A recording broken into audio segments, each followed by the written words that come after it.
விருச்சிக ராசி என்பர்களே, விருச்சிக ராசியில் பிறந்தவங்க எப்போதுமே சோகங்களை மட்டுமே அனுபவித்த ஒரு ராசி. கடந்த ஒரு 15 ஆண்டு காலமாக, கிட்டத்தட்ட அந்த 15 ஆண்டில் ஃபில்டர் பண்ணால் ரொம்ப வச்சு செஞ்ச வருஷம் அப்படின்னா ஒரு 8 வருட காலம் வந்து உங்களை வச்சு செஞ்சுருக்கு அப்படின்னு தான் சொல்லணும். சனிப்பயிற்சி முடிஞ்சு கேது பயிற்சியில் சில உடல் ரீதியான உபாதைகள்லாம் சந்திச்சிருப்பீங்க. அதற்கு பிறகு நிறைய சின்ன சின்ன ஏமாற்றங்கள், இழப்புகள்லாம் சந்திச்சிருப்பீங்க. அதற்கு பிறகு ஃபினான்ஷியல் நிறைய அட்டி சந்திச்சிருப்பீங்க. நீங்கள் வந்து சந்திக்காத கஷ்டங்களே இல்லைங்கிற அளவுக்கு நிறைய சந்திச்சிட்டிங்க. ரொம்ப மனசு கல்லாயிருச்சு, நிறைய பாடங்கள் கற்பித்துச்சு. அந்த பாடத்தின் மூலமாக பல முன்னெச்சரிக்கை விஷயங்கள் எல்லாத்தையுமே செஞ்சுக்கிட்டீங்க. என்ன பண்ணால் நீங்கள் வந்து சக்ஸஸ் ஆவீங்க, எதில் பூந்தால் நீங்கள் வந்து வெற்றி கிடைக்கும், எல்லாமே நீங்கள் வந்து A to Z கம்ப்ளீட்டாக எல்லாம் ரெடி பண்ணி வச்சிட்டிங்க. இப்போ இருக்கக்கூடிய காலகட்டத்தில், இப்போ இருக்கக்கூடிய களத்தில், இந்த களத்தில் நீங்கள் வந்து வெற்றி பெறக்கூடிய ஒரு அற்புதமான ஆளாக நீங்கள் வந்து வர போகிறீங்க. இந்த விஷயத்தில் நீங்கள் ஒரு டார்கெட்டட் பர்சனாக இருங்க. ஒரு டார்கெட்டட் பர்சன் அப்படின்னா ஒரு 4 பேர் உங்களை மதிக்கக்கூடிய நபர்களாக நீங்கள் மாறக்கூடிய ஒரு காலகட்டம், மிகப்பெரிய ஒரு விஷயத்தை உருவாக்கக்கூடிய காலகட்டம், தொழிலில் முன்னேற்றம் அடையக்கூடிய ஒரு காலகட்டம், கல்வியில் முன்னேற்றம் அடையக்கூடிய ஒரு காலகட்டம். அது மட்டும் இல்லாமல் தொழிலில் கொஞ்சம் இறங்கியிருந்த இறங்கள், அதாவது ஒரு ஸ்டேஜில் நீங்கள் வந்து முன்னாடி வந்திருப்பீங்க, ஆனால் அது வந்து அப்படியே கொஞ்சம் பேக் அடிக்கிற மாதிரி உங்களுக்கு தோணியிருக்கும். கொஞ்சம் இறக்கமாக உங்களை வந்து கொஞ்சம் தாழ்வான ஒரு விஷயத்தை வந்து காட்டுற மாதிரி இருக்கும். மறுபடியும் அதை லாஸை வந்து நீங்கள் சந்திச்சுருந்துருப்பீங்க. அந்த லாஸ் எல்லாத்தையும் சரி கட்டி வெற்றியை முன்னெடுத்து ஒரு பல லட்சக்கணக்கான நன்மைகளை வந்து பெருகக்கூடிய ஒரு அற்புதமான காலகட்டமாக வரக்கூடிய காலகட்டங்கள் அமையுது. தொழிலில் முன்னேற்றம் கிடைக்குது, கல்வியில் முன்னேற்றம் கிடைக்குது, செல்வத்தில் முன்னேற்றம் கிடைக்குது, வண்டி வாகனங்கள் வாங்கக்கூடிய யோகம் கிடைக்குது, நிலம் கிரயம் ஆகக்கூடிய ஒரு அற்புதமான காலகட்டம். இதில் எது உங்களுக்கு ஹைலைட்டான பர்சன்னா நிலம் உங்களுக்கு அமையுது. இந்த வருடம் வந்து நீங்கள் நிலம் ஒரு 2-3 நிலத்துக்கு மேலே வந்து நீங்கள் கிரயம் பண்ணுவீங்க, நிறைய வாங்குவீங்க, சொத்துக்கள் சேரக்கூடிய ஒரு காலகட்டம். வண்டி வாகனம் வாங்குவீங்க, வண்டி ஆல்ட்ரு பண்ணுவீங்க, வண்டியில் சின்ன சின்ன சர்வீசஸ் பண்ணுவீங்க. அதே மாதிரி நிலப்பலன்கள் வாங்கின நீங்கள் தொழிலில் முன்னேற்றத்திற்காக நிறைய முதலீடுகள் போடுறதுக்கு யோசிப்பீங்க. இதில் கொஞ்சம் இன்வெஸ்ட் பண்ணால் கொஞ்சம் நல்லா இருக்குமே அப்படின்னு உங்களோட பல மாத கனவு, பல மாத உழைப்புக்கான பலன் தற்போதைய நிலைமையில் கிடைக்கும். குடும்பத்தில் அந்யோன்யம் அதிகரிக்கும், குடும்பத்தோட சப்போர்ட் உங்களுக்கு அதிகரிக்கும். நல்ல ஒரு முன்னெச்சரிக்கையாக நீங்கள் வந்து எல்லா விஷயத்தையுமே வந்து செஞ்சு வச்சிட்டிங்க. அந்த முன்னெச்சரிக்கையாக செய்து வைத்த விளையாட்டான சில விஷயங்கள் கூட தற்போது உங்களுக்கு ஒரு மிகப்பெரிய ஒரு வலுவான பேஸ்மெண்ட்டாக வந்து அமைஞ்சிருக்கு. அந்த வலுவான பேஸ்மெண்ட் மேலே நீங்கள் அதை நம்பி இப்போ நிற்கலாம். ஒரு எக்ஸாம்பிளுக்கு, என்றைக்கோ ஒரு நாள் ஒரு கையில் காசு இருக்குது அப்படின்னு ஒரு பவுன் வாங்கி வச்சுருப்பீங்க. இன்றைக்கி அது பார்த்திங்கன்னா உங்களுக்கு எங்கேயோ நிற்கும். அந்த மாதிரி இந்த விருச்சிக ராசி விளையாட்டாக பண்ண விஷயங்கள் எல்லாமே இன்றைக்கி அவருக்கு ஒரு ஹைலைட்டான விஷயங்களாக இருக்கும்.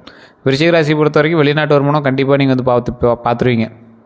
வெளிநாட்டு வருமானம் நீங்கள் ஒன்றே சம்பாரித்து சாப்பிட்றதா இருக்கும், இல்லையா வெளிநாட்டில் உங்களோட அண்ணனோ தம்பியோ அக்காவோ மாமாவோ அப்பா அம்மாவோ யாரோ ஒருத்தர் இருப்பாங்க, அவங்களோட வருமானத்தை நம்ம வந்து எடுத்து சாப்பிட்ற மாதிரி இருக்கும்.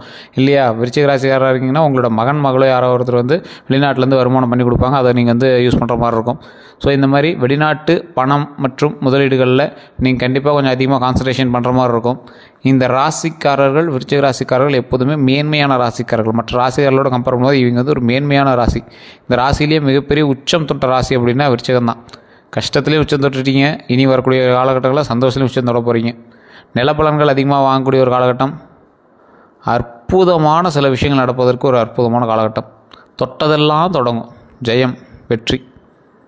கொஞ்சம் நிதானம் தேவை, பொறுமை தேவை. பேச்சு வழக்கில் லொலன்னு பேசக்கூடாது, கொஞ்சம் பொறுமையாக நிதானமாக பண்ணுங்கள். ஏதோ அவசரத்தில் சில உணர்ச்சி வசப்பட்டு அது இதையும் பண்ணிடக்கூடாது. ஏன்னா விருச்சிக ராசிக்காரன் கோவக்காரன், அவனை எப்படி கண்ட்ரோல் பண்ண அவனுக்கே தெரியாது. அதனால தான் விருச்சிக ராசிக்காரரோட அதிகமாக பார்ட்னர் சேர்ந்து எந்த தொழிலும் பண்ண முடியாது. காரணம் என்ன அப்படின்னா, லைஃப் பார்ட்னரே என்கிட்ட இருக்கிறது ரொம்ப இதுதான். லைஃப் பார்ட்னரே கொஞ்சம் பார்த்து பொறுமையாக நிதானமாக பேசிட்டு தான் எங்க கூட இருக்கணும். லைஃப் பார்ட்னர் இருப்பாங்க, ஆனால் அவங்களுக்கு எல்லாமே சரி சாமி நீ பண்ணுறது கரெக்டு தான் சாமி, சரியாக தான் பண்ணியிருக்க அப்படின்னு சொல்லணும். ஏன்னா இவர் வந்து ஸ்ட்ரைட் ஃபார்வர்டு, விருச்சிக ராசிக்காரங்க ஸ்ட்ரைட் ஃபார்வர்டு அப்படிங்கிற பேரில் மற்றவங்களும் ஸ்ட்ரைட் ஃபார்வர்டாக இருக்குன்னு கம்பல் பண்ணக்கூடிய ராசி. நீ ஸ்ட்ரைட் ஃபார்வர்டரா, எங்களையே ஸ்ட்ரைட் ஃபார்வர்டாக சொல்கிற அப்படிங்கிற அளவுக்கு நம்ம வந்து கடுப்பாகிற அளவுக்கு விருச்சிக ராசிக்காரில் ஒரு ஸ்ட்ரைட் ஃபார்வர்டு. நல்ல மனசு, ஏன்னா அந்த ஆள்கிட்ட கெட்டது கிடையாது, ஓப்பனாக பேசிடுவான், அவன்கிட்ட பொய் கிடையாது, எந்த ஒரு நடிப்பும் கிடையாது, ரியல் ஒரு மனிதன். அதனால தான் ஸ்ட்ரைட் ஃபார்வர்டாக இருக்கும், அதனால தான் தன்னம்பிக்கையாக இருக்கும், அதனால தான் தைரியமாக அடிக்கிறான், எல்லா இடத்துலையும் வந்து எதிர்த்து நிற்கிறான். கோபம் ருத்ரம் அதிகமாக இருக்கக்கூடிய ஒரு ராசியாகவும் விருச்சிக ராசி இருக்குது. தேல், இவங்ககிட்ட எச்சரிக்கையாக இருக்க வேண்டியது வார்த்தையில் தான். தேல் மாதிரி கடிக்கிறான்பா, தேல் மாதிரி பேசுகிறான்பா, தேல் மாதிரி விஷத்தை கற்கிறான்பா அப்படிங்குவாங்களே, அந்த மாதிரி தேல் மாதிரி விஷம் இருக்கக்கூடிய ஒரு ராசி இந்த விருச்சிக ராசி.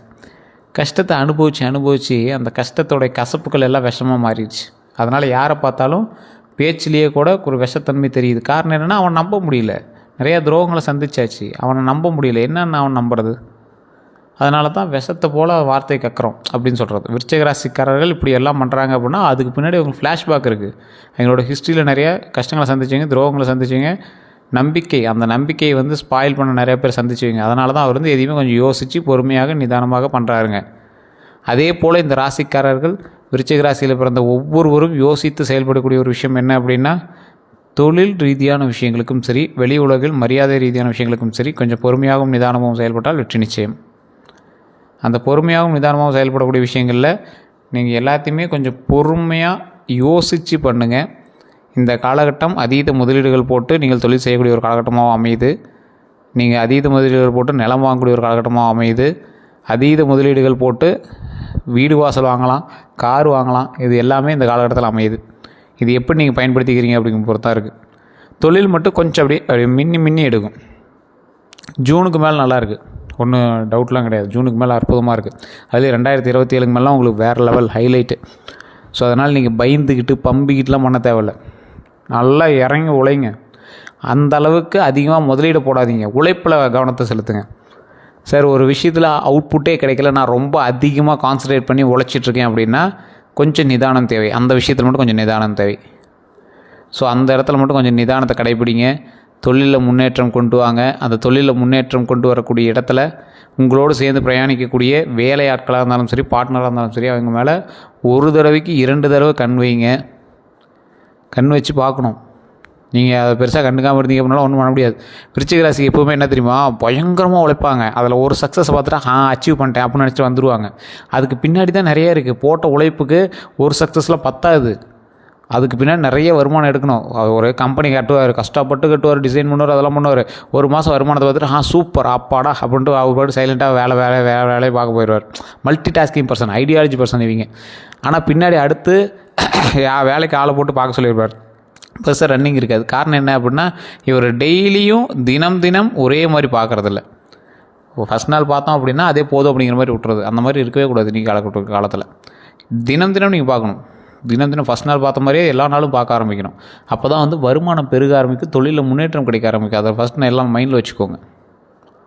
இந்த ராசிக்காரர்கள் சோர்ந்து விழுந்துடாதீங்க. நீங்கள் வந்து ஒரு ஐடியாலஜி பர்சன். எல்லா விஷயத்துக்கும் ஐடியா கொடுப்பீங்க. ஈஸியாக உங்கள்கிட்ட இருந்து ஐடியா கிடச்சிரும். நீங்கள் வந்து இறங்கி வேலை செய்கிற ஆள் கிடையாது, ஐடியா பர்சன் தான். இருந்தாலும் தினம் அந்த ஐடியாவை இம்ப்ளிமெண்ட் பண்ணுங்கள். தினம் ஒரு ஐடியா, அதிலேருந்து உங்களுக்கு அவுட்புட் கிடச்சிட்டே இருக்கணும். அது லாஸ் ஆகுது இதாகுதுன்னா பார்க்காதீங்க. உங்களோட ஐடியா கண்டிப்பாக வேலை செய்யும். நிறைய பேர் உங்களோட ஐடியாவை வந்து ஃபஸ்ட்டு யூஸ்லெஸ் அப்படின்னு சொல்லிட்டு போனவெல்லாம் உங்கள் ஐடியாவை தெரியாமல் யூஸ் பண்ணிகிட்ருக்கான். ஸோ அந்தளவுக்கு ஒரு பில்லியன் பர்சன் இவங்க, ஐடியாலஜி பர்சன் இவங்க.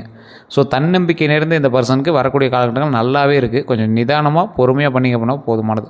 வண்டி வாகனத்தில் கவனம் தேவை. ஸோ குடும்ப ரீதியான விஷயத்தில் கொஞ்சம் கவனம் தேவை. வார்த்தைகளில் கொஞ்சம் பொறுமை தேவை, கவனம் தேவை. வேறு எந்த ஒரு கருத்துக்களாக இருந்தாலும் மறக்காமல் கமெண்ட் செக்ஷனில் பதிவிடுங்க. நிறைய பேர் ஜோதிடம் பார்க்கணுன்னு ஆசைப்பட்டுட்டே இருக்கீங்க. கீழே டிஸ்கிரிப்ஷனில் நம்பர் கொடுத்துருக்கேன், ஸ்க்ரீனில் நம்பர் கொடுத்துருக்கேன். அந்த நம்பருக்கு நீங்கள் வந்து ஃபோன் பண்ணுங்கள். ஃபோன் பண்ணி ஜஸ்ட் கால் பண்ணி சார் என்ன மேட்ரு அப்படிங்கிறத தெரிஞ்சுக்கணும் அப்படின்னா, உங்களுடைய பிறந்த தேதி, பிறந்த நேரம், பிறந்த ஊர், உங்களுக்கு இப்போ என்ன நடந்துகிட்ருக்கு, எப்படி இருக்குது அப்படிங்கிறதெல்லாம் A to Z கம்ப்ளீட்டாக சொல்லிடுவாங்க. பிரபல ஜோதிடர் நம்பர் தான் கொடுத்துருக்கேன். சார் இது நிறைய பேர் ஃபோன் பண்ணிட்டு சார் பிஸின்னு வருது, இல்லைனா கால் எடுக்க மாட்டேங்கிற, ரெஸ்பான்ஸ் இல்லை அப்படின்னு சொல்கிறீங்க. வெயிட் பண்ணுங்கள். ஏன்னா ஒவ்வொருத்தராக அப்படியே அடுத்தடுத்த லைனுக்கு நம்ம வந்து கொடுத்துட்டே இருப்போம். ஸோ அதனால் கொஞ்சம் வெயிட் பண்ணி தான் பண்ணுற மாதிரி இருக்கும். அப்படி இல்லை அப்படிங்கிறவங்க வாட்ஸ்அப்பில் ஒரே ஒரு மெசேஜ் போட்டு சார் இந்த மாதிரி டீட்டெயில்ஸ் அப்படிங்கிறத அனுப்பி வச்சுருங்க. A to Z கம்ப்ளீட்டாக உங்களுக்கு வந்து அனலைஸ் பண்ணிட்டு கால்குலேஷன் பண்ணிட்டு சொல்லிடுவாங்க. ஃபஸ்ட்டு இப்போ என்ன நடந்துட்டு இருக்குது அப்படின்னு தெரிஞ்சுன்னா வருங்காலம் எப்படி இருக்க போகுது அப்படிங்கிறத நீங்கள் ஈஸியாக புரிஞ்சிக்க முடியும். அவ்வளோ தெளிவாக சொல்லக்கூடிய நபரை நீங்கள் எங்கேயுமே பார்க்க முடியாது. ஒரு எக்ஸாம்பிளுக்கு சொல்கிறேனே, நான் நிறைய வீடியோக்குள்ளே சொல்லியிருப்பேன் அப்படின்னு நினைக்கிறேன். 1-2 வீடியோவில் அதை நான் மென்ஷன் பண்ணியிருக்கேன். ஒரு ஜோதிடத்தில் ஒருத்தர் குழந்தை பிறக்குது அப்படின்னு சொல்லியிருந்தாங்க. அந்த குழந்தை வந்து ஆப்ரேஷன் பண்ணி தான் பிறக்குது அப்படிங்கிற மாதிரி டாக்டர் சொல்லிட்டாங்க. எந்த நாள் குறிக்கலாம் அப்படின்னு ஜோதிடர் வந்திருக்காங்க. ஒரு குறிப்பிட்ட ஒரு வாரத்துக்கு கழித்து வந்து ஒரு டேட் கொடுத்துருக்காரு. ஆனால் இவங்க ஜோசிடர் வந்து என்ன சொல்லியிருக்காரு அப்படின்னா, ஒரு வாரத்துக்கு முன்னாடியே டேட் கொடுத்துட்டார். சார் ஆப்ரேஷனே ஒரு வாரத்துக்கு அப்புறம் தான் குழந்தையோட மெச்சூரிட்டியாக இருக்குது அப்படிங்கிற மாதிரி சொல்லியிருக்காங்க, நீங்கள் முன்னாடியே சொல்கிறீங்க அப்படிங்கிற மாதிரி சொல்லியிருக்காங்க. இல்லை இந்த டேட்லேயே தான் இருக்கும் அப்படிங்கிற மாதிரி டேட்டை கொடுத்துட்டாரு. சார் ஆப்ரேஷன் பண்ணி எடுக்கிறது அப்படின்னா, இல்லை நீங்கள் இந்த டேட்டை மட்டும் எடுத்துகிட்டு போங்க, ஆப்ரேஷன் டைம்லாம் தேவையில்லை அப்படின்னு சொல்லிட்டாரு. கரெக்டாக அவர் சொன்ன டேட்லேருந்து ஒரு வாரம் கழிச்சு தான் குழந்தை பிறக்கிறதா இருந்தது. கரெக்டாக அவர் சொன்ன டேட்லேயே குழந்தை பிறந்திருக்கு, குறிப்பிட்ட டைமில் குழந்தை பிறந்திருக்கு, அதுவும் நார்மல் டெலிவரியாக பிறந்திருக்கு. அப்புறம் கரெக்டாக ஜோதிடர் சொல்லியிருக்கார். அதாவது உங்களுக்கு வந்து சிசேரியனாக இருந்தால் மட்டும் தான் டைம் குறித்து கொடுக்க முடியும். இது வந்து நார்மல் டெலிவரியாக குழந்தை பிறக்குங்கிறது முன்னாடியே தெரிஞ்ச விஷயம். ஸோ அதே நாளில் அவர் சொன்ன நாளில் குழந்தை பிறந்திருக்கு அப்படிங்கிறது 2 பேரோட ஜாதகத்தை வச்சு அவ்வளோ அக்யூரேட்டாக கண்டுபிடிச்சிருக்காரு. இது ஒன்லேயே அவங்க வந்து ஃபுல்லாக அப்படி ஷாக் ஆனவங்க தான். அவங்க ஃபேமிலியே இன்றைக்கு வரைக்கும் ஜோதிடம் பார்த்துட்ருக்காங்க. அவர்கிட்ட பயங்கரமாக ரெக்கமெண்ட் பண்ணி கொடுத்துருக்காங்க நிறைய பேர்கிட்ட. எல்லாமே A to Z கணிப்பு அப்படியே இருக்குது. அது மட்டும் இல்லாமல் நிறைய ஆக்டர்ஸும் ஜோதிடம் பார்த்துட்டு தான் இருக்காரு. உங்களுக்கு வேறு ஏதாவது டவுட் வேணும்னா ஜஸ்ட் கால் பண்ணி கேட்டுருங்க. எல்லாருக்கும் நன்றி நண்பர்களே. நம்ம சேனலை ஃபாலோ பண்ண ஃபாலோ பண்ணி